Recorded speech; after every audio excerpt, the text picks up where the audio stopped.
mayambu amazing Bible prophecy ministry na tara noksari eikhoina thangja khudingi mathang manau naina satharaiba sermon thajaba thousand Wayen Yathang amasung pamna arankhubam daluribat thodang asigi maramda eikhoina nainare ngasi part taruk subani maroina ngasi gi part asida nainagadawise Wayen Yathang Tarabu Thunghanba eikhoigi punsida matau karamna Wayen Yathang tara ase Thunghanba ngamgani haibadugi maramda eikoi nainaminasi eikhoina Wayen Yathang gi matangda ngasiga tharaga part ahum sukre aduga mathang ngasinasu loiba ngamoi mathangdasu mu makha tana nainagani ahanbada eikoi ishoda changjasi sagada lebe ipai so yam thagasare nahaki lamchatki aiba mayek oidiba Wayen Yathang tara sigi maramda eikhoina nainari khongasi maroina haireba Wayen Yathang tara ase papi eikhoigi punsida masi matau karamda Thunghanba ngamgadage matau karamna ngakpa ngamgadage haibasigi maramda nahakki shastradagi khara nainagadawri masida nahakna bopibiu aina ngangba khudimaksu ipa isho nahakki thawai asengmaduna singbiduna ngangba nganganbiu aduga taribi sinawsingdasu nahakki thawaina ngangbiduna masigi maru oibse khangba ngamba haibda ohenbiu Prabhu Jesu Christagi mingda khurumjari amen eikhoina mamangdasu kyarak hana haikre Wayen Yathang tarana mi kana amatabu kanbide kanbiba ngamde Wayen Yathang na eikhoida pabado masak khanganbani Wayen Yathang thugaiba tarati Wayen Yathang na eikoi sisuna haina magi dandi pibani Wayen Yathang na eikoise paptagi kanbiningai gi damak Prabhu Jesu Christa da thabani Prabhu Jesu Christa gi mapana maki igi mapana maki thaujan gi mapana eikhoina arankhubam ase phangbani eikhoina pap kokpiba eikhoina pap samthokpiba ase Prabhu Jesu Christa gi igi mapanani arankhubam di Prabhu Jesu Christ ta khaktana eikhoida arankhubam pibani haibdugi maramda eikhoina nari adoi adumaina oiba tarapso eikhoigi punsida Wayen Yathang ase thugaiduna leiba yabra haibsigi maramda chu eikhoina makha tana nainaraklibani hoji makha tana amu nainaminasi matau karam Wayen Yathang je eikhoida thungba ngamgudra haibse khoi yangse Prabhu Jesu Christagi matungina arankhubam phangnaba phibam adu karino masigi maramda eikoi yingminasi masi eikhoina Matthew 19 nakhoina Mark 10 gi 17 to 30 aduga Luke 18 gi 18 dagina 30 nakhoi screen da phajana yengbiro masida ju pabiu aduga imaroina Matthew 19 gi hoi parake 16 17 sidaina 19 bo parake yengu kanagumba amana mongonda laktuna hairami afaba guru lomba naidaba hingba phangnaba aina kari afaba thabak tawgadage Yishuna mongonda haiki nahangna aibu karigi afaba kauribano ishona tana afaba kana amata laite adubu nahangna hingba aduda sanginglabadi yathangsing adu ngauhe masidi chamtana ngasai inakhunba nupajina Prabhu Jesu Christa dangbaje arankhubam phangede kari tawgadage haibni makhoi jiudi singi chanabi matung inadi makhoina takpira poi matung inadi arankhubam phangede 10 commandment ngakpase masi maru oi makhoigi ceremonial gi losing adu ngakpaju thau tawbagi losing adu ngakpaju darkar lei haise makhoina takpira kharamneba adu bu makhoina takpira bdu ka Jesuna takpira bsika tonganba na maram oiduna Prabhu Jesu Christ gi punchidang hairiba ngasai gi ceremonial circumcision adu yamna maru oina pideba maduda maru oina masigi wahang se Prabhu Jesu Christ da hangbneba aduga Prabhu Jesu Christ na hai nahangna ahingba phanglagadi yathang singa karamba yathang no haibse sini kanau Christian sinausin hai Bible da Prabhu Jesu na hairiba yathang singa se 10 commandment natte haina madu akhoina yengseba makhatana ekhoi yengmanase 18 19 hai mahangna mongonda haiki karamba yathang no maduda Jesu na haiki nahangna mi haloi dabani nahangna mitumya lanaroi dabani nahangna huraloi dabani amasung nahangna aranba saki piroi dabani namana pabu ikai khumno aduga nahangna nahaki yumlon babu nasamakum nanungsi gadabani madudi masida palliba kamamen se mi haloi dabani mitumya lanaroi dabani huraloi dabani aramba saki piroi dabani imai pabu ikai khumno hairiba yathang sing ase kadai de yaugeba masi 10 commandment da yaweba isnausa aduga jihudi singnadi ahanbagi yathang mari do madudi makhoi adum ngai makhoi laimati kuramde makhoi sabat sengna ngai makhoi ahingba ishor Jehovah bu kurami makhoi kaino makoi shogi ming aremada panba habdu makoi tawdeba adu yam problem moideba adu sida maroina ani koina ten kamamingi ani shuba saruk adu buneba masida palibse snausa masi aina habna te prabhu jesu krishna habni arankhubam phangi hai taragadi aikoina yathang singa singak padar kha lei habsneba masi aikoina hoi adu bu yathang aikoina prabhu thajadraga arang masi yathang aga arankhubam phangani habdi kedungda aikoina aran bane aduga prabhu amuk yengse prabhu jesu krishna wayen yathang tara singak khibra habse Psalm 48 masi prabhu jesu krishna gi maramda sakhi prophesy wa tak thom bani he isho aina na ki aning ba tawba nungai jai hoi na ki wain da thang aigi thamoi nung da lei habne prabhu jesu krishna gi thamoi nung da matam khude makta isho gi wain da thang tara asi lei ba sinau sa hoi prabhu jesu krishna tang pan da lei ni ma circumcise tawi mokoi gi ceremony lo singai aduga moroina ten commandment isho gi lamchat ai ba lamchat oi ba se masidu ma na sen ngai John 15 gi 10 da asumna hai aina ipagi yathang singak tuna mahaki nungsibada tatana laibagumna nakoina aigi yathang singak labadi nakoina aigi nungsibada tatana laigini habni sida sinaribdi prabhu jesu krishna ipagi nungsibada tatana lainingai gi dama mane ipana piba yathang taratung hai aduga aina sunna khoida aingonda nungsiba laige aingonda tatana nungsiba laige tadi aigi yathang sing ngawai adu kanam krishna isa time ipa ishona piba ten commandment asiga prabhu jesu krishna piba yathang sing asiga manadi hai aikoina whole new testament na koina yengbiro prabhu na kari ipa ishona piramba yathang tara asina taba atopa ehenba yathang kari pibra haibse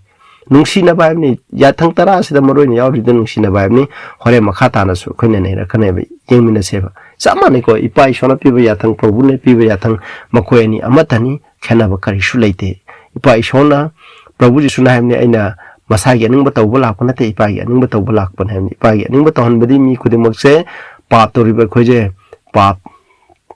copy ba phanglaga pap yaw thaba punsi dharma semba punsi do hinghaningai gi dam tang pan da lak neba madu gi dam ikoi amu yengse ten commandment je hoji karai da leibra haibse aikona phongdok piba trama thoi gi tram pan da hai sagada ishor gi asengma mafum adu hangtole english tarna temple haimni Manipudan asengma mafam ishogi laisang sargada ishogi laisang ado hangdole aduga mahaki warem nabagi upu adu mahaki asengma mafam haidi laisang da ure English tana temple hai go mafam adu da nong thang kupa nin khongba nong khakpa yuar haba amsung asobo len tare thaini mangda tengkamam piding ida masi yuar haba aduga nong khakpu lawbo punamak togi masi samane aduna tengkamam je krai de lei Ishogi laisang dale ishogi laisang edi kraida sarga dale ishogi laisang adugi manungda agop kabenan warem nabagi upu adugi manungda ten commandment yaurieba aduga ikona prithvi ko eba asengma mafam sanctuary dasu ikona masi kadai dale have Exodus 25 to 21 Deuteronomy 10 gi 4 to 5 na koi pabiro screen da masi Moses na kona mercy seat have the ishogi phamban dugi hek makhada koina warem na bagi upu le warem na bagi upu dugi mathakta ishogi phamba leimne adu haibo warem na upu dugi manungda ten commandment je ishona nungda iraga piropa ten commandment je Mosina Moses na masigi manungda thambane ba masi hairibas laisang ase sargada jo hujik leiri haiba laisang dugi manungda ten commandment ase leiri habse masi akhoi thajaje ba masi shastra na haibni aina haiba nate akhoi makhata na mu yengchla yengase aduri hauju chu yathang tara ase leiri haibne karamna wayen yathang tara ase eikhoida thunghan-gani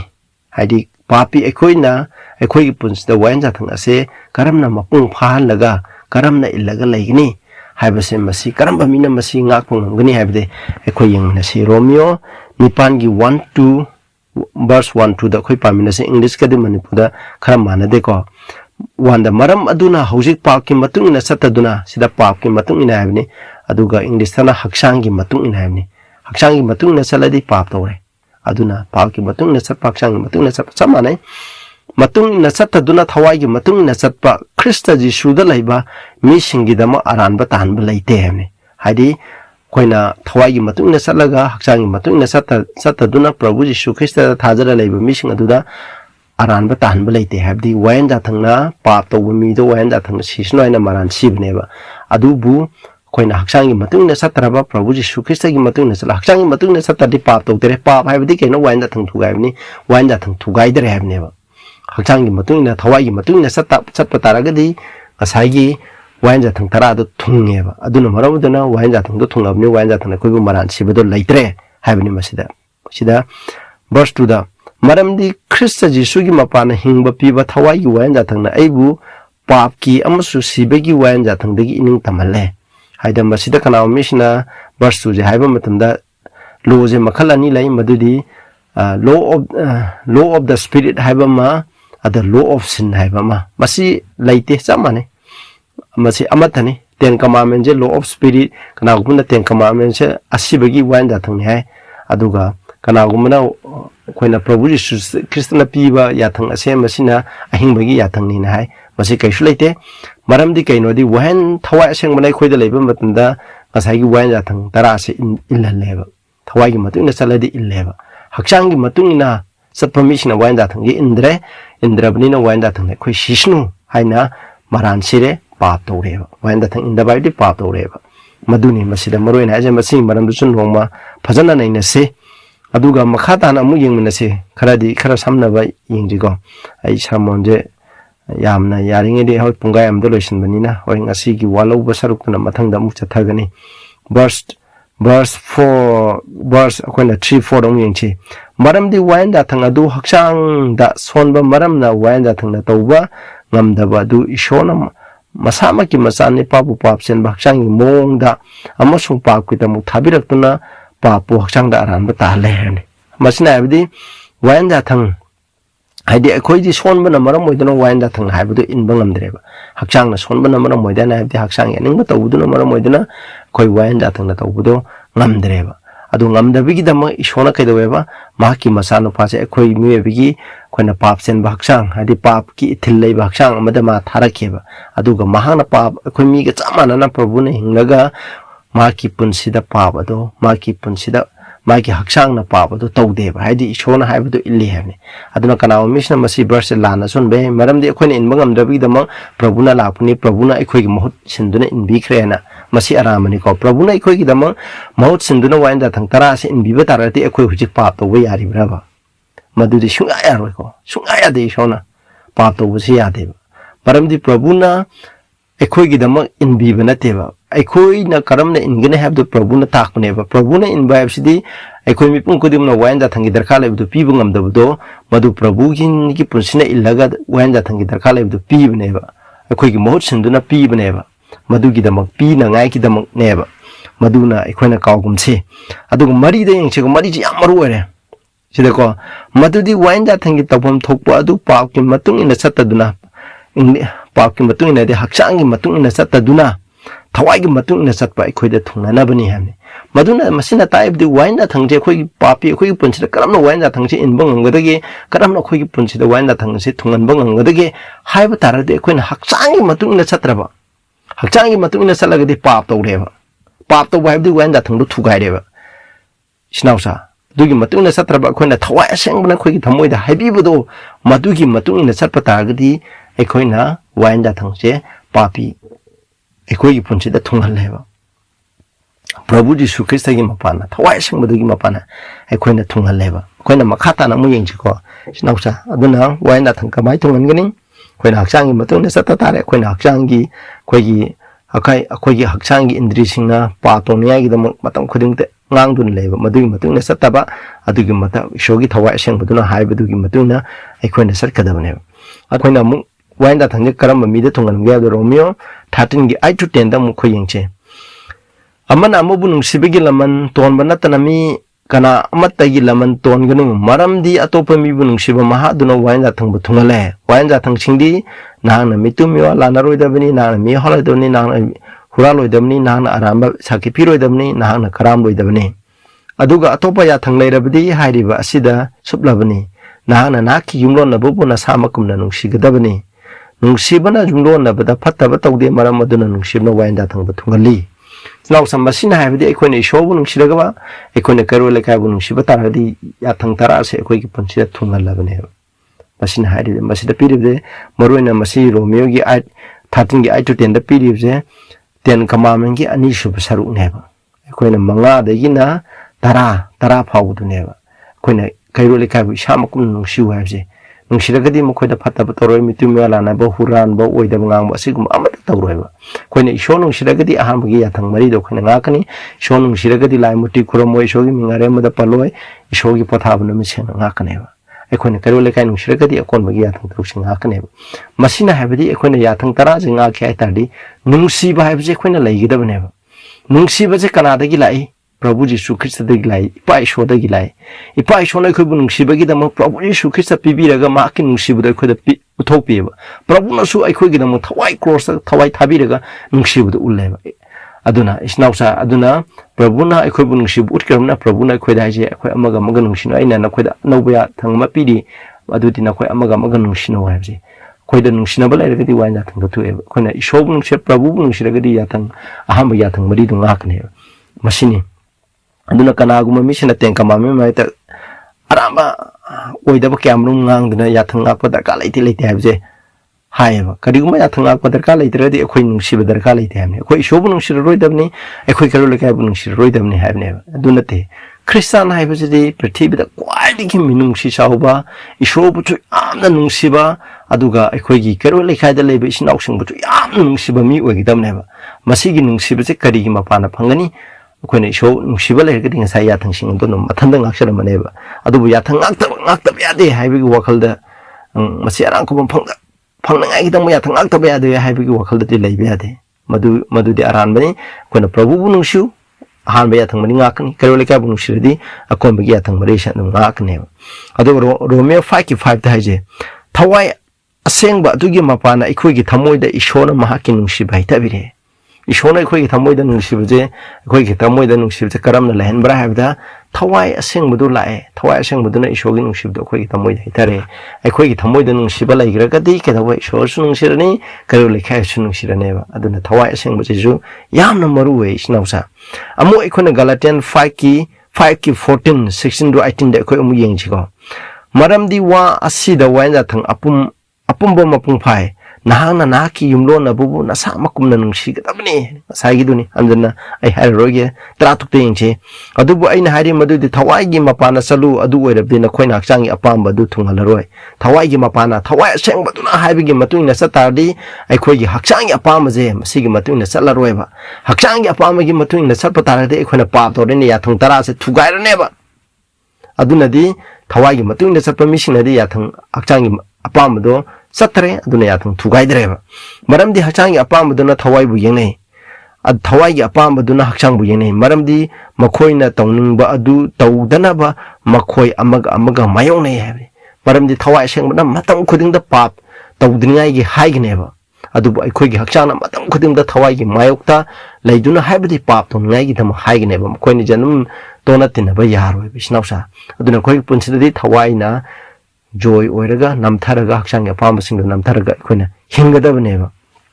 adubu thawaina na khoibu singbadere singbirabdi na khoi wain dathangi makha pondre thawaina singbiragdi wain dathangi makha pondre habdi kana misna wain dathangi makha pondre habdi wain dathang la roidabani haina kana gumna haiba natti wain dathangi makha pondre habdi wain dathang nai khoibu maran siba ad leibdo adu oidreba madugi mata akhoi thawai singna singbirabnina wain dathang haibdu loina ille wain dathang haibdu illabnina magi makhada akhoi leitareba sinausa akhoi karigumba mapu amagi makhada leibadi mapuna haibdu lo illaneba aduna akhoi wain dathangi makhada leitare haibigi makha pondre haibigi athadi akhoi iloidabni haibna nate sinausa masina haibdi wain dathang haibu singdo loina ille haibni karamba misina thawai gi matung na sapa misina koi makata na mujeng siko Galatians 5:22 da ina 24 masi adubu thawai gi mahide nungsiba harauba ingthaba khang heiba sanbi heiba afaba thajaba yaba pungning tapa amsung masa khudum sanba haide basing asigi maik ta wayan jathang amata leite hamne masina habdi akhona thawai singbi mai je akhoi da leitaragadi haidaba thawai singbi mai sing ade puning tapa khoi masa khudum jaba sem control chamba du khang haiba nungsi ba habsi gi mai ta wayan da thangna leite wayan da thangai bi teng kamana nang mi hat kanu haibne ba mitumi wala na kanu haibne ba haidaba sing do wayan da thangi masagi thawai singbi mai leiba mi sing asidadi yathang hairiba thawai singba matungna chappa misina di masina leitreba haibi ya athadi thawai singba matungna chappa misina wayan jathang ado mapung phana ngai habne aduga krista gi oikhrbasing hakchang adu madugi phataba wakal amsung apambasing aduga loina na cross hakremne koina krista gi matungna koina chappa taragdi ngai hakchang gi anungba apamba leiriba mayam se loina mangal leba koina sinfulness hai ko masi koina Adam hek pap to grobo matung de ekhoida pap ki thilai ba hakchang de ekhoida leiri bane ba khoi andam hujik ti leire ne sidri pap adubu hairiba pap ki thilai ba hakchang de kedoba thawai aseng bana control tawraga thawai aseng bagi makha da leigi dabne madu itadi ekhoina pap to dana kedoba wayan da thang adu khoi punsi da thungduna leigine ba ekhoi yamna nungsi ba thokjani ba mise amadu leigine ba omu yengje ko mathang da kanana wayan da thang gi makha ponde kanana matam punam tapap tawduna leibagi habne khoi yengsi romeo ai ki 6 to item maram di hakchang ya pa ma khanba du sibane ai to be carnal minded is there hai ko english tana ai english to pi dramne adu bu thawai gi maram da khanba du hingbani spiritual minded habne thawai gi maram da khanba du hingbani ai thawai seng bana khalali ba wakhaladu khaladi hingba habdi ekona yathanga pa aduga adune ba arankhubam madu phangani amasung inthabani maram aduna hakchang ya pa ma khanba si ishogi yengnabani hakchang ya pa ma khalagadi pap anum tawre pap to bumi ase kanagi ishogi yengnabani maram di masina ishogi wayan da thangi makha ponde habdi wayan da thang adu indre habne ba hango wayan da thang adu do indre makha pon ba habdi ponde habne makha pon ba di wayan da thang adu in ba habne ba pondre hagdi kana mission indra su yare habna kana khanbe ko madu nate ko ponde habni tasena ma masi madu gi makha pon ba sungamde habni adi akoina aksang gi madu na salagadi yathang tarana habdu in bangamdre ba ngo maduni ko maram maduna aksang da leiba mkhone ishobu pelan bangamde habdi akoina num pa tore aksang gi madu na leiba misna pa to ba habdi wain da thang tara to num thugare wain da thang thugare ba mina matau karam ni ishobu pelan bangangani masimo oi thoktabne ba isnaucha aduga yengsigo romeo 8 ki 13 da maramdi na khoina hakchangi matung na lairabdi na khoi signi hakchangi matung na lairagadi wainda thangdo thugaire wainda thang thugaibigi mahidi pap ki atong mandi sibni adubu na khoina thawai gi mapana hakchangi apam hakchangi thabaksing adu selabdi na khoi hingani aduna thawai sengmi mapana hakchangi thabaksing adi pap sing adu thadolaba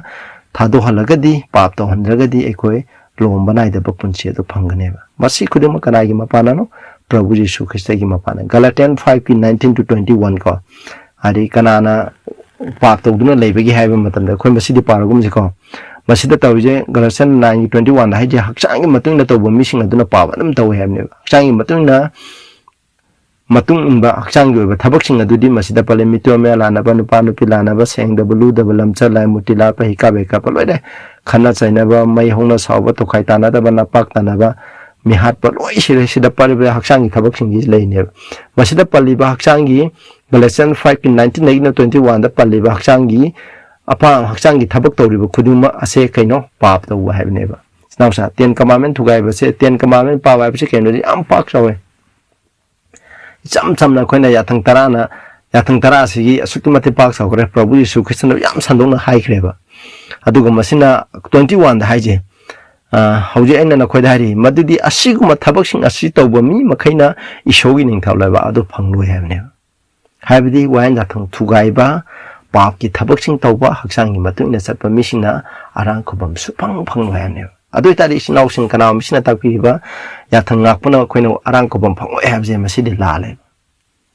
sinau sa hoi khoina aina mamangda hanjana yathang ngakpuna arankhubam phangbudi nate adubu aikoina kaidoba yathanga padarka lai habje keno aikoina ishobu nungsiba utpadarka lai Prabhu Jesu Christ bu nungsiba darka ipadarka lai ba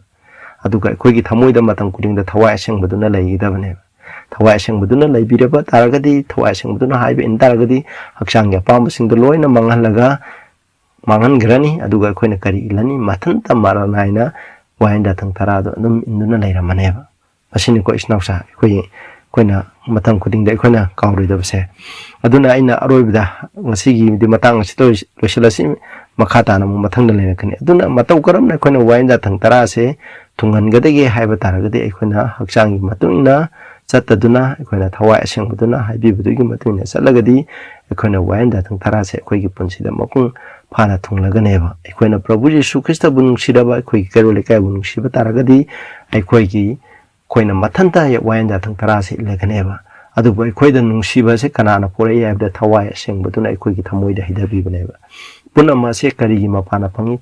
ꯊꯥꯖꯕ ꯑꯗꯨꯒꯤ ꯃꯄꯥꯟꯅ ꯑꯩꯈꯣꯏꯅ ꯐꯪꯕꯅꯦꯕ ꯄ꯭ꯔꯚꯨꯗ ꯆꯪꯉꯒ ꯄ꯭ꯔꯚꯨꯗ ꯆꯪꯉꯅꯤ ꯊꯥꯖꯔꯅꯤ ꯃꯥꯅ ꯆꯨꯝꯍꯟꯕꯤꯔꯅꯤ ꯑꯩꯈꯣꯏꯒꯤ ꯄꯥꯞ ꯀꯣꯛꯄꯤꯔꯅꯤ ꯑꯗꯨꯒ ꯀꯣꯛꯄꯤꯕꯗ ꯅꯠꯇꯅ ꯃꯍꯥꯛꯅ ꯑꯩꯈꯣꯏꯗ ꯊꯧꯖꯥꯟ ꯄꯤꯔꯛꯑꯅꯤ ꯊꯧꯖꯥꯟ ꯄꯤꯔꯛꯄ ꯑꯗꯨꯒꯤ ꯃꯄꯥꯟꯅ ꯍꯥꯏꯔꯤꯕ ꯊꯧꯖꯥꯟꯁꯦ ꯀꯔꯤꯒꯤ ꯂꯣꯏꯅꯅ ꯂꯥꯏ ꯊꯋꯥꯏ ꯑꯁꯦꯡꯕꯒ ꯂꯣꯏꯅꯅ ꯂꯥꯏ ꯊꯧꯖꯥꯟ ꯑꯁꯤꯅ ꯑꯩꯈꯣꯏꯗ ꯂꯩꯕ ꯃꯇꯝꯗ ꯑꯩꯈꯣꯏꯗ ꯂꯩꯔꯤꯕ ꯍꯛꯆꯥꯡꯒꯤ ꯑꯅꯤꯡꯕ ꯇꯧꯕꯁꯤꯡ ꯍꯥꯏꯕꯗꯤ ꯄꯥꯞ ꯇꯧꯕꯁꯤꯡ ꯑꯗꯣ ꯂꯣꯏꯅ ꯊꯥꯗꯣꯛꯑꯅꯦꯕ ꯑꯩꯈꯣꯏꯒꯤ ꯋꯥꯈꯜꯅ ꯄꯥꯞ ꯇꯧꯕ ꯐꯠꯇꯕ ꯈꯟꯕ ꯂꯩꯔꯤꯕ ꯃꯌꯥꯝꯗꯨꯁꯨ ꯂꯣꯏ ꯊꯥꯗꯣꯛꯑꯅꯦꯕ ꯑꯗꯨꯒꯤ ꯃꯠꯇ ꯊꯋꯥꯏ ꯑꯁꯦꯡꯕꯅ ꯏꯁꯣꯔꯒꯤ ꯑꯣꯏꯕ ꯃꯔꯝꯁꯤꯡ ꯑꯗꯨꯗ ꯈꯟꯕꯗꯣ ꯑꯗꯨꯒꯤ ꯃꯔꯝꯗ ꯑꯗꯨꯝ ꯆꯠꯊꯗꯨꯅ ꯂꯩꯒꯅꯦꯕ ꯏꯆꯤꯟꯅꯥꯎꯁꯥ ꯑꯗꯨꯅ ꯌꯥꯔꯒꯗꯤ